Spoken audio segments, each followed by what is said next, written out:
From the Oklahoma newsroom, this is a Varsity update. I'm Jenni Carlson here with Jourdan, high school sports writer. Cameron, we are headed headlong into a big rivalry week. Lots of great games coming up, but let's rewind for a second on the games we had a week ago. Big performances, teams getting on the field for the first time, really excited. What stands out to you about what we saw a week ago?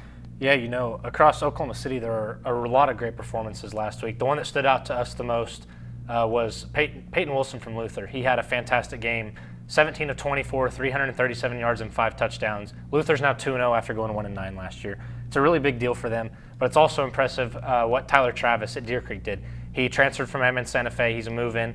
He rushed for 269 yards and 4 touchdowns in his first game for the Antlers, so that's another impressive performance. And then Dayton Wolf at Westmoore in a big rivalry game, Moore War against Moore High.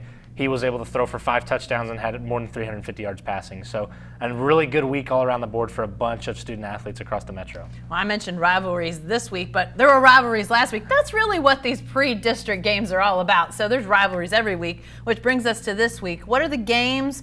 What are the individuals? Who are the individuals that you're telling people, hey, if you want to go see a great game or you want to go see a great player, here's where you need to go Friday? So one of those is if you want to go see a great game and a few great players is Norman at Deer Creek. That's going to be a game that has, like I said, Tyler Travis from Deer Creek, but from Norman you have Cade Horton, who's an OU commit for football and baseball.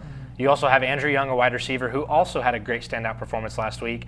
And then Cole Thompson, who's an OSU commit at linebacker. He had a really great game last week against Norman North for the Tigers, and that's another game that could be really stand out.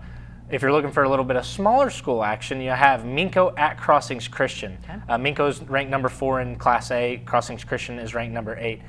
Minko has players all around the field. They're a really experienced group that started the season really, really well. Crossings Christian lost the game last week playing at Rejoice, but Rejoice is also one of the top-ranked teams in the class. So you have a really good matchup there of 2 local teams in a smaller class that could really be pivotal kind of going into that district play.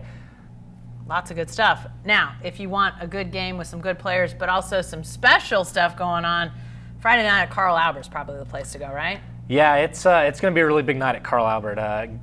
Gary Rose, who coached there for 22 years, won 10 state championships, had just one of the best coaching careers in Oklahoma history. He's getting his name honored on the stadium. It's actually already up. They're just doing the ceremony and everything this Friday.